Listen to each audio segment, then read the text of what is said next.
마음을 치유하는 매일 성경. 민수기 11장. 백성들의 불평과 메추라기. 백성들이 고생스럽다고 불평하자 여호와께서 그들이 불평하는 소리를 들으시고 분노하셔서 그들에게 불을 내려 진영 한쪽 끝을 태우기 시작하셨다. 그러자 백성들이 살려달라고 모세에게 부르짖었다. 그래서 모세가 여호와께 기도하자 그 불이 꺼졌다. 그러므로 그곳 이름을 다베라로 불렀다. 이것은 여호와의 불이 그들 가운데 붙었기 때문이었다. 이스라엘 백성 가운데 섞여 있는 외국인들이 과거에 먹었던 좋은 음식들을 들먹이자 이스라엘 백성이 다시 울며 고기 좀 먹어봤으면, 우리가 이집트에서는 생선, 오이, 참외, 부추, 파, 마늘을 마음대로 먹을 수 있었는데 지금은 우리가 입맛을 잃었어도 만나밖에는 먹을 것이 없구나 하고 불평하였다. 만나는 크기가 고스씨만 하고 모양은 마치 나무에서 나눈 투명한 진액 방울 같았다. 이스라엘 백성은 돌아다니며 그것을 거두어 맷돌에 갈거나 절구에 넣고 빻아서 쪄서 먹기도 하고 과자를 만들어 먹기도 했는데 그 맛은 기름에 튀긴 가자 맛이었다. 이 만나는 밤의 이슬과 함께 진영에 내렸다. 모세는 모든 백성이 자기들의 천막문에서 우는 소리를 들었다. 여호와께서 몹시 노하심으로 모세가 괴로워하다가 여호와께 이렇게 말하였다. 어째서 주의 종에게 이런 괴로움을 주십니까? 어째서 내가 주 앞에서 은혜를 입게 하지 않으시고 이 백성의 짐을 나에게 지우셨습니까? 그들이 나의 자녀들입니까? 내가 그들의 아버지라도 됩니까? 어째서 나에게 유모가 젖먹는 아기를 품듯이 백성을 품고 그들 조상들에게 약속하신 땅으로 들어가라고 하십니까? 이 모든 백성이 먹을 고기를 내가 어디서 구할 수 있겠습니까? 그들은 지금 울면서 고기를 달라고 아우성치고 있습니다. 이 백성에 대한 책임이 너무 무거워 나 혼자서는 이들을 데리고 갈 수 없습니다. 주께서 나를 이렇게 대하시려거든 차라리 나를 죽여 나의 이 비참한 모습을 보지 않게 해주십시오. 이것이 나에게 은혜를 베푸는 길입니다. 70명의 지도자. 그러자 여호와께서 모세에게 말씀하셨다. 너는 존경받는 백성의 지도자 70명을 성막으로 소집하여 너와 함께 서게 하라. 내가 내려가 거기서 너와 말하고 너에게 있는 내 영을 그들에게도 주어 그들이 너를 도와 백성에 대한 책임을 함께 지도록 하겠다. 그러면 너 혼자 책임을 질 필요가 없을 것이다. 그리고 너는 백성에게 이렇게 말하라. 여러분은 자신을 정결하게 하여 내일 고기 먹을 준비를 하십시오. 여호와께서는 여러분이 이집트에서 고기 먹던 시절을 생각하며 투덜거리는 소리를 들으셨습니다. 그러므로 여호와께서 여러분에게 고기를 주어 먹게 하실 것입니다. 여러분은 그 고기를 하루나 이틀이나 닷새나 열흘이나 20날 동안만 아니라 한 달 내내 신물이 나도록 먹을 것입니다. 여러분은 여러분 가운데 계신 여호와를 거절하고 이집트에서 나온 것을 후회하고 있습니다. 그러나 모세는 이렇게 말하였다. 내가 인도하는 백성이 여자와 아이들을 제외하고 60만 명이나 되는데 어떻게 그 많은 사람들이 한 달 동안 먹을 고기를 주시겠다고 말씀하십니까? 그렇게 하려면 우리가 가지고 있는 양떼와 소떼를 다 잡고 바다의 모든 고기를 잡아도 부족할 것입니다. 그때 여호와께서 모세에게 내가 할 수 없는 일이 있느냐? 너는 내 말대로 되는지 안 되는지 보게 될 것이다 하고 말씀하셨다. 그래서 모세는 나가서 백성들에게 여호와의 말씀을 전하고 존경받는 지도자 70명을 불러서 성막 주위에 서게 하였다. 그때 여호와께서 구름 가운데로 내려오셔서 모세와 말씀하시고 또 모세에게 주신 영을 그 지도자들에게도 주셨다. 여호와의 영이 그들에게 내리자 그들은 얼마 동안 예언했으나 다시는 예언하지 않았다. 그러나 그 지도자들 가운데 엘닷과 메닷은 성막에 가지 않고 진영에 남아 있었는데 그들에게도 영이 내렸으므로 그들이 진영에서 예언하였다. 그때 한 청년이 모세에게 달려와서 엘닷과 메닷이 진영에서 예언하고 있습니다 하자 어릴 때부터 모세를 도와 일해온 눈의 아들 여호수아가 그 말을 듣고 선생님, 그들이 예언하지 못하게 하십시오 하였다. 그러나 모세는 그에게 내가 나를 위해 그들을 시게 하느냐? 나는 여호와의 모든 백성이 다 예언자가 되기를 바라며 여호와께서 그들에게 성령을 주시기 원하고 있다 하고 대답하였다. 그러고서 모세는 이스라엘 지도자들과 함께 진영으로 돌아갔다. 여호와께서 바람을 보내 바다에서부터 메추라기를 몰아 진영과 그 주변 일대에 내리게 하시자 진영에서 사방으로 하룻길 떨어진 지역까지 메추라기가 지상에서 약 1미터 높이로 날아다녔다. 그래서 사람들은 그날 밤과 낮 그리고 그 다음날 저녁까지 메추라기를 잡았는데 가장 적게 잡은 사람이 약 10가마 정도 잡았다. 그리고 그들은 그것을 말리려고 진영 주변 사방에 널어놓았다. 그러나 그들이 그 고기를 입안에 넣고 씹기도 전에 여호와께서 노하셔서 무서운 재앙으로 그들을 수없이 죽이셨다. 그래서 그곳을 탐욕의 무덤이라고 불렀다. 그것은 고기에 대한 탐욕을 가진 사람들을 거기에 매장하였기 때문이었다. 백성들은 거기서 떠나 하세롯에 가서 진을 치고 머물렀다.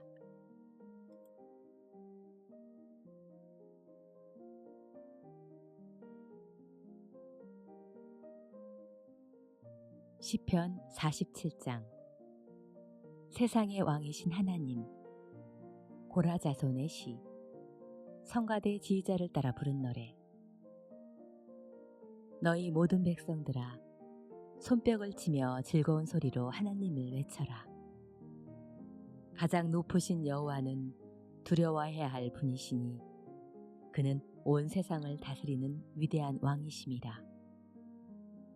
여호와께서 세계 만민을 우리 발 아래 복종하게 하시고 우리가 살 땅을 택하셨으니 사랑하는 자기 백성의 자랑스런 유산이라네. 하나님이 기쁨의 함성과 나팔소리 가운데 자기 보좌로 올라가신다. 찬양하라. 하나님을 찬양하라. 찬양하라. 우리의 왕을 찬양하라. 하나님은 온 세계를 다스리는 왕이시다. 노래로 그를 찬양하라. 하나님이 거룩한 보좌에 앉아 온 세상을 다스리신다.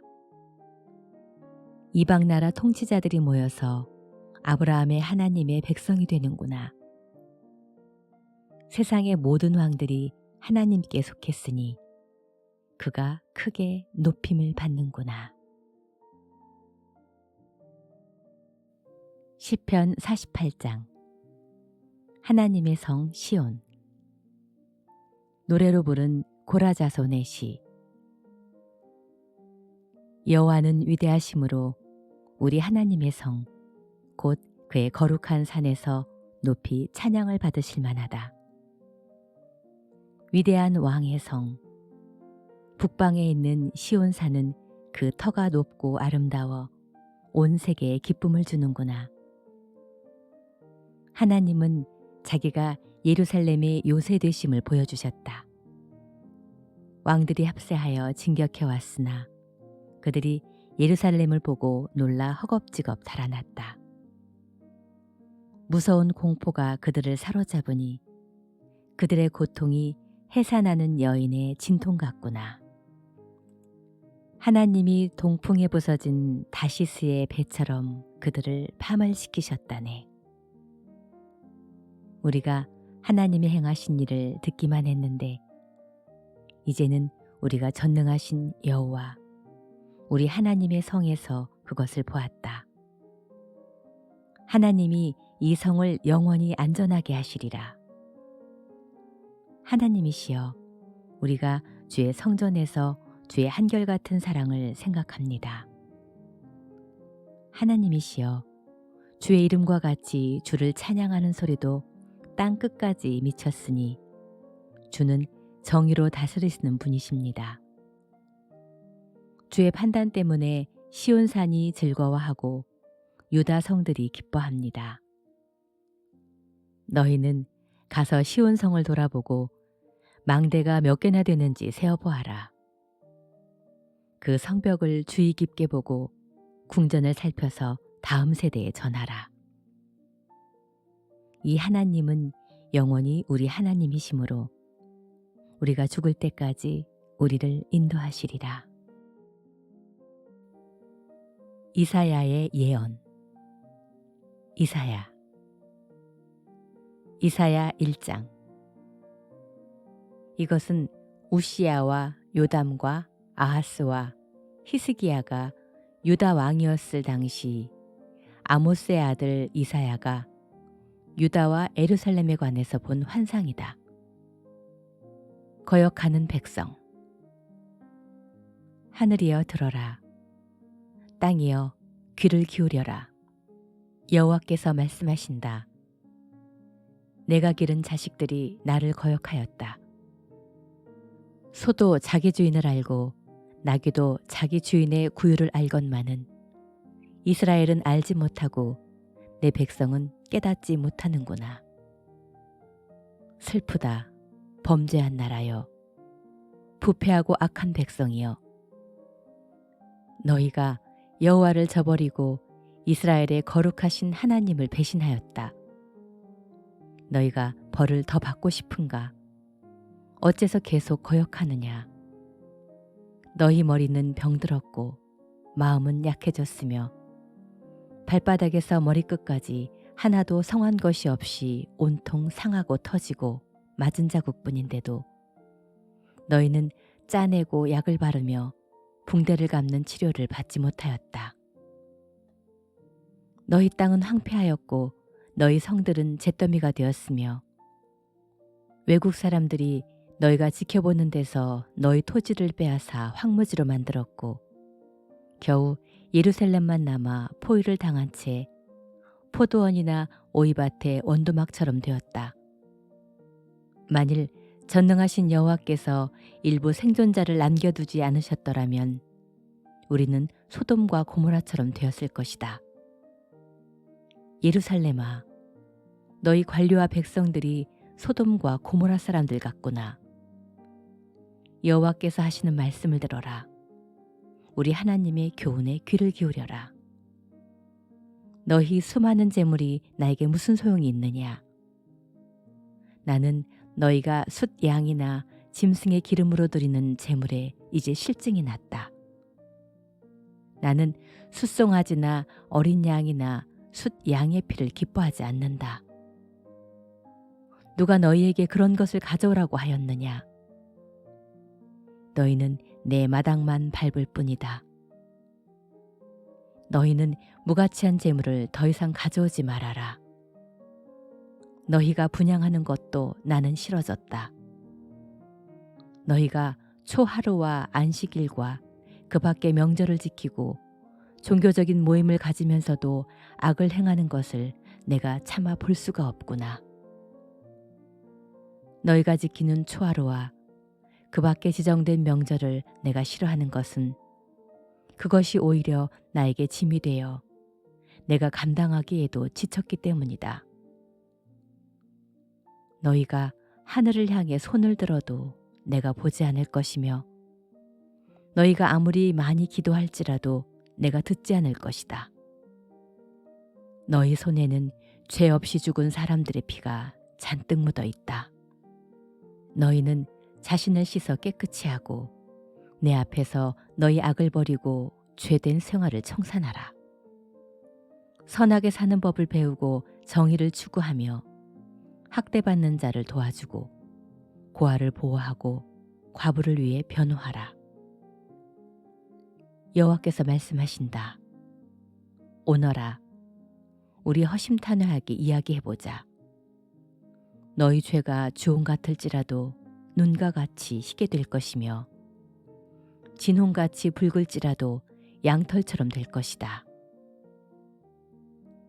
너희가 기꺼이 순종하면 땅에 좋은 농산물을 먹을 것이지만 너희가 거역하고 불순종하면 칼날에 죽음을 당할 것이다. 이것은 나 여호와의 말이다. 죄악의 도시. 신실하던 성이 어째서 창녀처럼 되었는가? 한때는 정의와 진리를 사랑하는 자들이 가득하더니 이제는 살인자들 뿐이구나. 예루살렘아, 너는 한때 순은과 같았으나 이제는 쓸모없는 찌꺼기가 되었으며 전에는 좋은 포도주 같았으나 이제는 그 포도주에 물이 섞였구나. 너의 지도자들은 반역자요 도둑들과 한패이며 하나같이 뇌물과 선물 받기를 좋아하고 고아와 과부의 억울한 문제를 해결해 주지 않는구나. 그러므로 너희는 전능하신 여호와, 능력 있는 이스라엘의 하나님이 하시는 말씀을 들어라. 내가 내 원수인 너희에게 복수할 것이니 너희가 더 이상 나를 괴롭히지 못할 것이다. 내가 너희를 용광로에 넣어 불순물을 제거하고 깨끗하게 할 것이며 그 후에 내가 너희에게 이전처럼 지도자들과 지혜로운 조언자들을 줄 것이다. 그러면 예루살렘이 의롭고 신실한 성이라고 불려질 것이다. 여호와는 의로우신 분이시므로 그는 예루살렘과 회개하고 돌아오는 모든 자들을 구원하실 것이다. 그러나 거역하고 범죄하는 자들은 다 패망하고 여호와를 저버리는 자도 망할 것이다. 너희는 상수리 나무 아래와 동산에서 우상 섬기던 일로 부끄러움과 수치를 당하고 잎이 마른 상수리 나무와 물 없는 동산같이 될 것이다. 너희 중에 강한 자는 부식깃과 같고 그의 행위는 불티와 같아서 함께 탈 것이나 끌 사람이 없을 것이다. 히브리서 9장. 옛 계약. 하나님께서는 새 계약이라고 말씀하시면서 첫 번째 계약을 낡은 것으로 여기셨습니다. 낡고 시대에 뒤진 것은 곧 사라지기 마련입니다. 첫 번째 계약에도 예배 규정과 땅에 속한 성소가 있었습니다. 먼저 성막이 세워지고 그 성막은 간막이에 의해서 두 부분으로 나누어져 있었는데 그 바깥쪽을 성소라고 불렀습니다. 거기에는 등대와 빵을 차려놓은 상이 있었습니다. 그리고 간막이 휘장 안쪽을 지성소라고 불렀습니다. 거기에는 금향단과 전체를 금으로 입힌 법궤가 있고 그 안에는 만나를 담은 금항아리와 아론의 쌍난 지팡이와 계약의 두 돌판이 들어있었습니다. 또 그 궤의 뚜껑을 속죄소라고 불렀는데 그룹이라는 영광의 천사들이 날개로 그 위를 내리덮고 있었습니다. 이런 것에 대해서는 일일이 다 말할 수가 없습니다. 이 모든 것이 성막 안에 마련되어 있어서 제사장들은 언제나 바깥 성소에 들어가 직무를 수행하고 안쪽에 있는 지성소에서는 대제사장만이 1년에 한 차례씩 피를 가지고 들어갔습니다. 이 피는 대제사장과 자신과 백성들이 모르고 지은 죄를 위해 드리는 것입니다.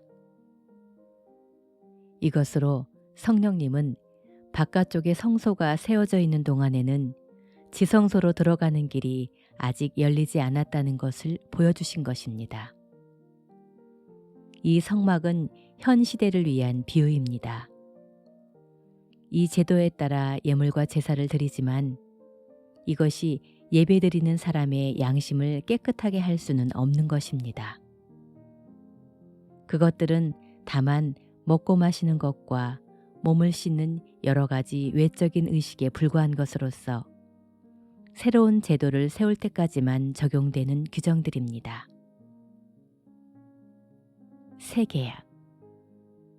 그러나 그리스도께서는 이미 이루어진 좋은 일의 대제사장으로서 오셔서 사람의 손으로 만들지 않은 성막, 곧 이 세상의 창조물에 속하지 않은 더 크고 완전한 성막에 들어가셨습니다. 그리고 염소나 송아지의 피가 아닌 자기 피를 가지고 단 한 번 지성소에 들어가셔서 우리의 영원한 구원을 획득하셨습니다. 염소와 황소의 피와 암송아지의 제도 더러워진 사람들에게 뿌리면 그 육체를 깨끗하고 거룩하게 했는데 하물며 영원하신 성령님을 통해 흠없는 자기 자신을 하나님께 드린 그리스도의 피가 죽음에 이르게 하는 행위에서 어찌 여러분의 양심을 깨끗하게 하여 살아계신 하나님을 섬기게 하지 못하겠습니까? 그러므로 그리스도는 새 계약의 중재자가 되셨습니다. 이것은 첫 계약 아래서 범한 죄를 속죄하시려고 죽으셔서 하나님의 부르심을 받은 사람들이 약속된 영원한 축복을 받도록 하기 위한 것입니다. 유언이 효력을 나타내려면 유언한 사람이 반드시 죽어야 합니다. 이것은 유언한 사람이 살아있으면 아무 효력이 없고 죽어야만 효력이 나타나기 때문입니다. 따라서 첫 계약도 피로써 효력을 갖게 되었습니다. 모세는 율법에 따라 모든 계명을 온 백성에게 말한 후에 송아지와 염소의 피를 물과 함께 가지고 와서 붉은 양털과 우슬초에 적서 율법책과 모든 백성에게 뿌리면서 이것은 하나님이 여러분과 맺은 계약의 피입니다 라고 하였습니다. 그리고 그는 성막과 제사에 쓰이는 모든 물건에도 그와 같이 피를 뿌렸습니다. 율법에 의하면 거의 모든 것이 다 피로써 깨끗하게 되며 피 흘림이 없으면 죄의 용서도 없습니다. 하늘에 있는 것들을 모방한 지상의 모형들은 이런 방법으로 깨끗하게 해야 합니다. 그러나 하늘에 있는 것들은 이보다 더 나은 제물로 깨끗하게 해야 합니다. 그리스도께서는 참 성소의 모형에 불과한 사람의 손으로 만든 지상의 성소에 들어가신 것이 아니라 우리를 위해 하나님 앞에 나타나시려고 하늘에 있는 성소에 들어가셨습니다. 대제사장은 자기의 피가 아닌 짐승의 피를 가지고 해마다 지성소에 들어갔으나 그리스도께서는 자주 자기를 드리실 필요가 없었습니다. 만일 그렇게 해야 한다면 그리스도께서 세상이 창조될 때부터 자주 고난을 받으셨어야 했을 것입니다. 그러나 이제 그리스도는 자기를 제물로 드려 죄를 없애려고 역사의 끝에 단번에 나타나셨습니다. 사람이 한 번 죽는 것은 정해진 운명이지만 죽은 후에는 심판이 있습니다.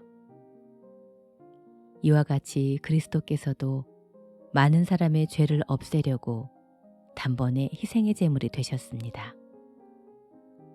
그리고 다시 오실 때에는 죄를 위해서가 아니라 자기를 기다리는 사람들에게 구원을 주시기 위해서 두 번째 나타나실 것입니다.